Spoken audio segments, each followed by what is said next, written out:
सभी को सादर नमस्ते। देववाणी संस्कृतम यूट्यूब चैनल में आप सभी का हार्दिक अभिनंदन। हिंदी भाषा में शुद्ध वर्तनी नाम की हमारी ये सीरीज चल रही है। अनेक शब्दों का हमने आपको अभी तक शुद्धिकरण करा दिया है। आज कुछ शब्द शुद्धिकरण के लिए लेकर के उपस्थित हुए। यदि आपने अभी तक पीछे के शब्दों को नहीं देखा है तो प्लेलिस्ट है हमारी शुद्ध वर्तनी नाम की, उस पर क्लिक करके पीछे की सभी वीडियोज को अवश्य देख लीजिएगा। आपको बहुत सहायता मिलेगी, सहयोग मिलेगा। ठीक है, तो आज मैं आपके समक्ष एक शब्द लेकर के आता हूं। पहले शब्द लाता हूं आपके समक्ष।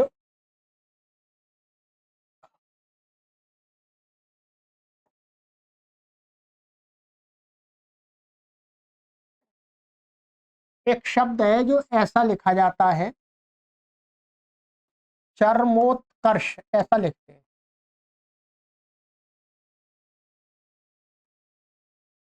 क्या है? चरमोत्कर्ष। शायद आप भी लिखते होंगे। चरमोत्कर्ष का अर्थ होता है कि बहुत उत्कृष्टता को प्राप्त, बहुत उत्कृष्टता, ऊंचे स्तर की उत्कृष्टता, चरमोत्कर्ष। यदि आप चरमोत्कर्ष को इस प्रकार से लिखते हैं तो ये गलत है। जिस अर्थ में हम इसका प्रयोग करते हैं वो अर्थ इससे निकल के नहीं आता। माने माने ऊंचे स्तर का उत्कर्ष, उत्थान, उन्नति, वो अर्थ निकल के नहीं आता, इसलिए ये गलत है। आप देखेंगे, आप इसको तोड़ेंगे तो इसके अंदर दो शब्द आपको नजर आएंगे। एक शब्द आएगा चर्म और प्लस उत्कर्ष। उत्कर्ष माने उत्थान, उन्नति, ऊंचा, और चर्म का अर्थ होता है चमड़ा। तो यदि इस दोनों को मिला देंगे तो चमड़े का उत्कर्ष, चमड़े का उत्थान, ये अर्थ होगा, पर इस अर्थ में हम प्रयोग नहीं करते। इसलिए इस प्रकार की जो वर्तनी है वो गलत है। वस्तुतः लोग यहां पर जो शब्द प्रयोग करना चाहिए था चरम, चर्म, चर्म नहीं है यहां पर। वास्तव में क्या शब्द था ये? चरम। चरम, चरम का अर्थ होता अंतिम, माने चरम स्थिति माने अंतिम स्थिति। ठीक है, तो चरम ये ऐसा शब्द था। अब चरम प्लस उत्कर्ष यदि हम जोड़ेंगे तो ये अर्थ निकल के आएगा। क्या शब्द बनेगा? चरमोत्कर्ष, ये बनेगा। अब ये अर्थ आ जाएगा, चरमोत्कर्ष माने ऊंचे स्तर का, अंतिम स्तर का उत्कर्ष, उत्थान, उन्नति। परंतु लोगों ने चर्म चरम चर्म चर्म कर दिया और लिखने भी लग गए, तो ये अशुद्धि हो रही है। यदि आप इस प्रकार से लिखते हैं तो ये शब्द, चर्म शब्द के साथ उत्कर्ष का कभी कोई किसी अर्थ में प्रयोग नहीं देखा जाता। इसलिए ये पूरी तरह से गलत है। आप जब कभी भी लिखें तो चरमो, र में अ लिखेंगे, र को र में से अ हटा करके ऊपर नहीं। ठीक है, तो इसको आपके ध्यान में मैं लाया हूं। यदि आप गलत लिखते हैं और गलत उच्चारण करते हैं तो उसका सुधार कर लीजिएगा। चरमोत्कर्ष ऐसा होता है, चरमोत्कर्ष नहीं होता है। मैंने आपको खोल के बता दिया। चरमोत्कर्ष बोलेंगे तो उसका अर्थ क्या होगा? चमड़े का उत्कर्ष। तो चमड़े का उत्कर्ष, इस अर्थ में हम चरमोत्कर्ष शब्द का प्रयोग नहीं करते हैं। इस अर्थ में करते हैं अंतिम उत्कर्ष, अंतिम उन्नति। तो वास्तव में ये क्या है? चरमोत्कर्ष, ये सही है। ये ध्यान रखेंगे। ठीक है, चलिएगा, ये हो गया। आगे एक शब्द लेते हैं जो बहुत प्रसिद्ध है, बहुत सारे लोग गलत प्रयोग करते हैं इसको। जगत गुरु है, जगत गुरु जगत गुरु बहुत प्रसिद्ध शब्द है, और मैं देख रहा हूं प्राय करके जो संस्कृत का ठीक ठाक कोई ज्ञान नहीं रखते वो गलत ही लिखते हैं। जगत गुरु को लोग कैसे लिखते हैं, कई प्रकार से लिखते हैं। एक तो लिखते हैं जगत और गुरु, ऐसा, ये टा हलंत कर देते हैं। कई कर देते हैं जगत गुरु, ऐसा कर देते हैं। ये दो, जगत गुरु और जगत गुरु। अब जगत गुरु शब्द का हम प्रयोग करते हैं, उसका अर्थ क्या होता है, संसार का गुरु, चाहे वो ना हो परंतु एक पदवी बना दी है जगत गुरु की, चाहे उनको अपना भी ज्ञान ना हो परंतु वो एक पदवी दे दी है, वो पदवी जिसको मिल जाती है उसको जगत गुरु कहते हैं। ठीक है, तो जगत, इसमें दो शब्द हैं वास्तव में, ध्यान रखेंगे, ये गलत लिखा जा रहा है, ये पूरी तरह से गलत है। ऐसा कोई जगत शब्द नहीं है, जगत ऐसा कोई शब्द है ही नहीं। ठीक है, कई बोलियों में प्रयुक्त होता हो, गांव की बोलियों में तो मुझे पता नहीं है, परंतु जगत शब्द नहीं है, अकारांत नहीं है। वास्तव में तकारांत तो है, क्या है, जगत ऐसा शब्द तो है। जगत का अर्थ होता है संसार, ब्रह्मांड है, दुनिया है, दुनिया, ये अर्थ होता है। तकारांत, तकारांत है, हलंत है, ध्यान रखेंगे, क्या है, हलंत। अब क्या है, हम जब गुरु के साथ में इसको जोड़ते हैं तो यहां पर जोड़ते समय संधि लगती है। क्या लगती है, संधि।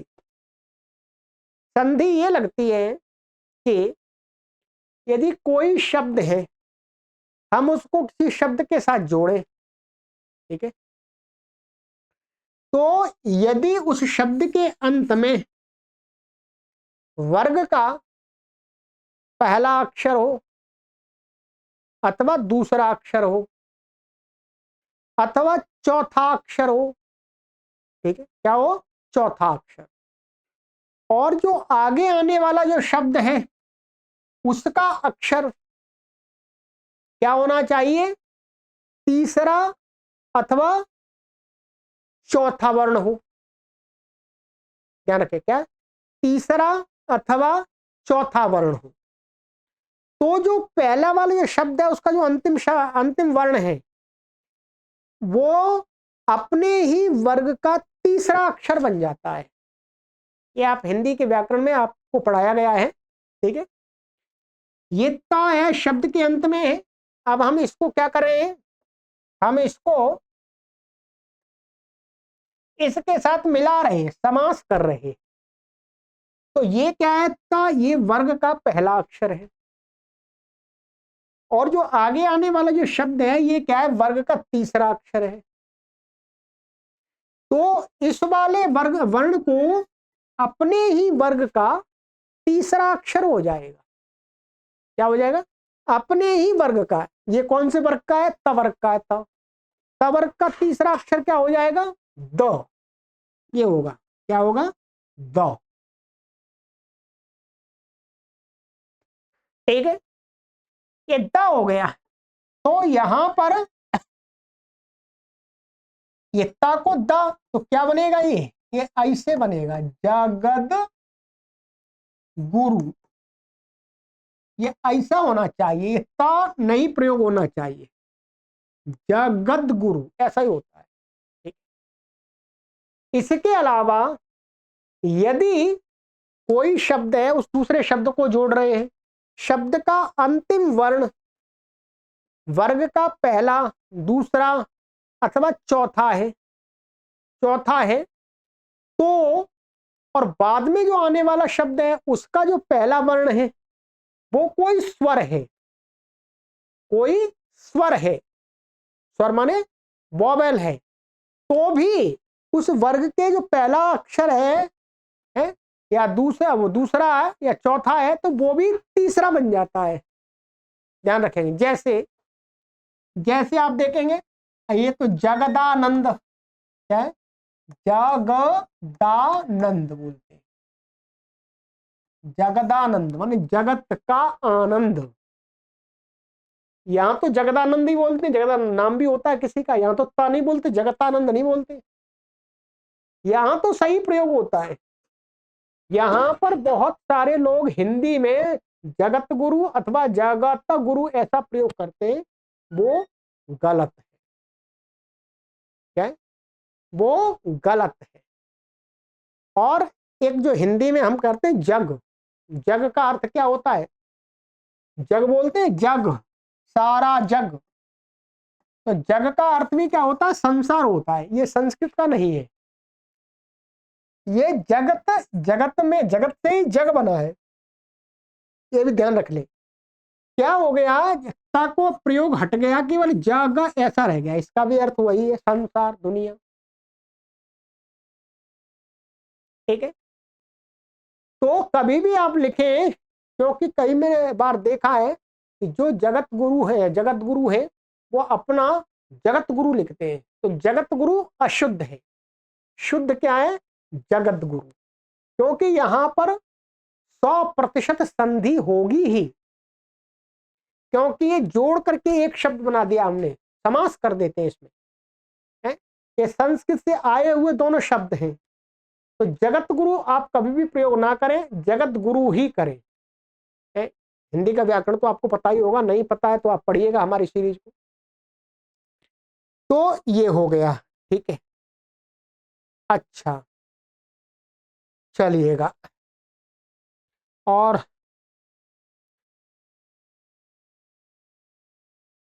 ऐसा ही एक शब्द और है, कई लोग उसका भी प्रयोग करते हैं, उसको भी सुधार ले। क्या करते हैं? ऐसा करते हैं, भगवत गीता ऐसा बोलते हैं, भागव भगवत गीता, गीता बहुत प्रसिद्ध है, और भगवत गीता, ये भी गलत है। इसमें भी दो शब्द हैं। क्या है? एक शब्द है भगवत, ठीक है, और ये हलंत है, और ये गीता है। भगवत, भगवत का अर्थ है भगवान, जब इसको मिला देंगे तो का अर्थ आएगा भगवान की गीता। तो यहां पर ये ता हलंत था, यह पूरा कर लिया भगवत गीता, गलत हो गया। ये ता और साथ में ही वो संधि लग जाएगी इसमें, जशंत वाली संधि भी लग जाएगी इसमें। जब संधि लग जाएगी तो आगे ये शब्द के अंत में ता और आगे ये आ रहा है? तो क्या हो जाएगा? इसको क्या लिखेंगे? सही क्या होगा? भगवद गीता, ऐसा आपको लिखना चाहिए और उच्चारण करना चाहिए। तो हिंदुओं का संविधान में धर्म ग्रंथ बताया गया है भगवद गीता, भगवत गीता नहीं, भगवद गीता है। अपने धर्म ग्रंथ का नाम तो शुद्ध आखिर लिखना हमें सीखना ही चाहिए। तो भगवद गीता, चलिएगा, ये शब्द हो गया। अब आइएगा, एक शब्द है, एक शब्द प्रयोग करते हैं, मनोकामना। क्या है? ऐसा प्रयोग करते हैं, मनोकामना। आप खूब भरपूर प्रयोग करते हैं, खूब पुस्तकों में, क्या खूब बोलचाल में यही प्रयोग होता है, परंतु ये वास्तव में पूरा गलत है। क्या है? ये पूरा गलत है। आपको भी आश्चर्य हो रहा होगा कि मनोकामना, भाई सब जगह तो मंदिरों में जाते हैं, बोलते हैं भाई हे हे प्रभु, हे देवी देवता, हमारी मनोकामनाएं पूर्ण पूर्ण कर दीजिएगा। मनोकामना बोलते, परंतु ये पूरा गलत है। इसका प्रयोग गलत हुआ कैसे, इसके लिए मैं आपको एक दो शब्द बता देता हूं। जैसे आपने देखा, लोगों ने देखा कि जैसे मनोबल, क्या है, मनोबल, मनोविज्ञान,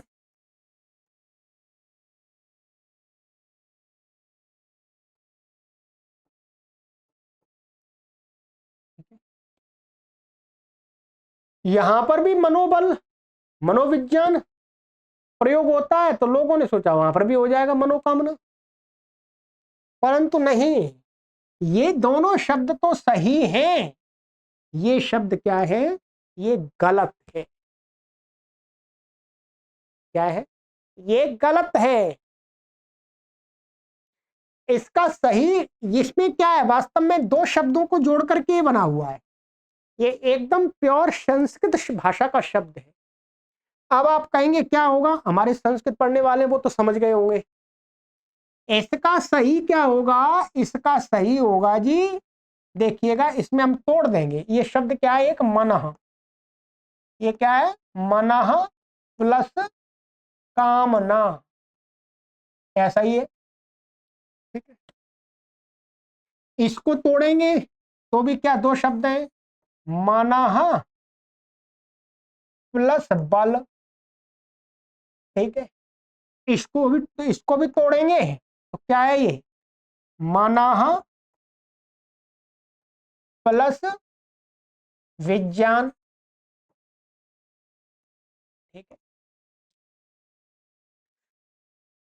ये आपको संधि आपने पढ़ी होगी संधि नियम में कि आगे विसर्ग से पूर्व है, विसर्ग से पूर्व अवर्ण हो, क्या माने, विसर्ग है, विसर्ग से पहले अवर्ण ह्रस्व अ है, ह्रस्व अ है, उसके बाद में, उसके बाद में यदि कौन कौन से वर्ण आ जाए, एक तो आपका आ जाए वर्ग के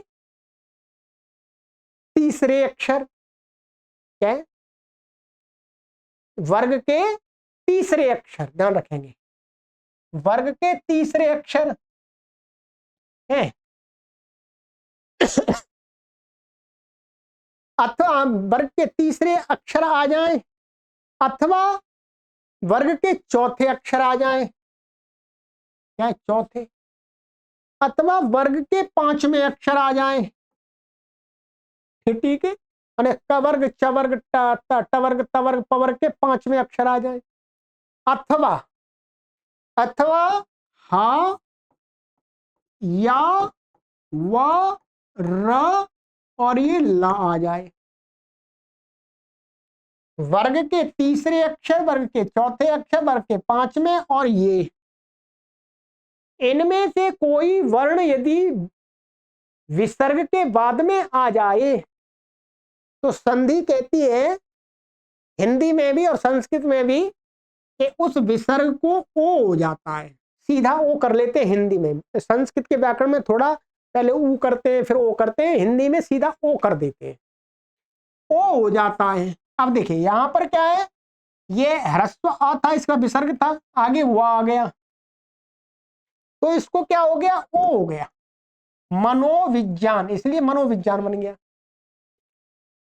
और यहां पर क्या आ गया, मनः अवर्ण पूर्व में ये विसर्ग है, और अवर्ण अ ह्रस्व, और ये आगे वर्ग का तीसरा अक्षर आ गया, वर्ग का तीसरा आ गया, तो इसलिए यहां पर भी क्या हो गया, ओ हो गया, तो ये क्या हो गया, मनोबल। अब यहां पर आ है, विसर्ग है, आ के बाद विसर्ग है, परंतु यहां पर वर्ग का ना तीसरा अक्षर है, ना चौथा है, ना पांचवा है, ना इनमें से कोई, तो यहां पर ओ होगा ही नहीं, विसर्ग ही रहेगा, क्या रहेगा, विसर्ग। ये संधि से यही बनता है, तो क्या बनेगा? मनः कामना। अब ध्यान रखिए क्या है? मनः कामना, ये है सही। और इसी प्रकार से हम दूसरे करते भी हैं, आपको देखिएगा। जैसे एक दूसरा शब्द में आपको बता दूं, जैसे आप इसको सही प्रयोग करते हैं, प्रातः काल, ऐसे तो बोलते हैं, प्रातः काल। देखिए यहां पर भी यहां पर भी का है, यहां विसर्ग है और अ है। यहां आप प्रातः काल नहीं बोलते, क्या बोलते हैं? प्रातः काल, ये बोलते प्रातः काल। तो यहां पर तो आप सही करते हैं। अब जो नियम यहां लग रहा है कि यहां पर ओ नहीं होगा, वही नियम यहां पर भी लगेगा। तो शब्द क्या बनेगा? मनः कामना, मन की कामना। दो शब्दों से मिलकर मन की कामना। तो आज के बाद में मनोकामना, ये क्या है? गलत है। ये अब आप आसानी से समझ गए होंगे कैसे गलत है। इसमें आपको मैं अधिक समझाने की आवश्यकता नहीं समझता। ठीक है, तो आज इतने ही शब्द रख लेते हैं। एक हमारा शब्द हो गया चरमोत्कर्ष, ठीक, एक ये हो गया मनः कामना, ठीक है, और दूसरा हमारा हो गया भगवत गीता, इसको भी ध्यान से लिखिएगा, जगत गुरु ठीक है, और चरमोत्कर्ष। ये कुछ शब्द पर हमने आज विचार कर लिया है, और मुझे आशा ही नहीं विश्वास है कि प्राय करके कुछ लोग, सभी को तो नहीं कह सकता, परंतु कुछ लोग कभी कभी जानते हुए, नियम जानते हुए भी हम प्रयोग पर ध्यान नहीं दे पाते, तो गलत प्रयोग होता रहता है। तो यदि आप में से कोई पहले से जानते तो कमेंट कर दीजिएगा, नहीं जानते तो भी कमेंट कर दीजिएगा, और आगे से गलत का प्रयोग रोक दीजिएगा, दूसरों को भी समझा दीजिएगा कि ये गलत है। ठीक है, चरमोत्कर्ष गलत है, चरमोत्कर्ष है। ठीक है, और क्या है? जगत गुरु सही है, जगत गुरु गलत है। और मनः कामना सही है। मंदिर में यदि मनोकामना मांगे परमात्मा भी बोलेंगे, इसको बोलना ही ठीक से नहीं आ रहा है, इसकी क्या पूरी करूंगा मन की कामनाएं तो परमात्मा के सामने तो मंदिर में जहां पर भी आप अपनी मनः कामना परमात्मा से पूरी करने के लिए प्रार्थना कीजिएगा, मनोकामना मत बोलिएगा। जो मंदिर के पुजारी आदि हैं उनको भी नहीं पता होता, उनको वो पढ़े लिखे इतने तो नहीं होते हैं प्राय करके। ठीक है, तो उनको भी बताइएगा कि भाई मनोकामना नहीं होता है, मनः कामना होता है। ठीक है, जैसे प्रातः काल मैंने आपको बता दिया। ठीक? इसी प्रकार से और भी अनेक शब्द हैं। तो आगे की कक्षा में मिलते हैं। आपको भी कुछ शब्द हैं, डाउट है तो आप हमें लिख के भेजिएगा। सभी को सादर नमस्ते, ओम।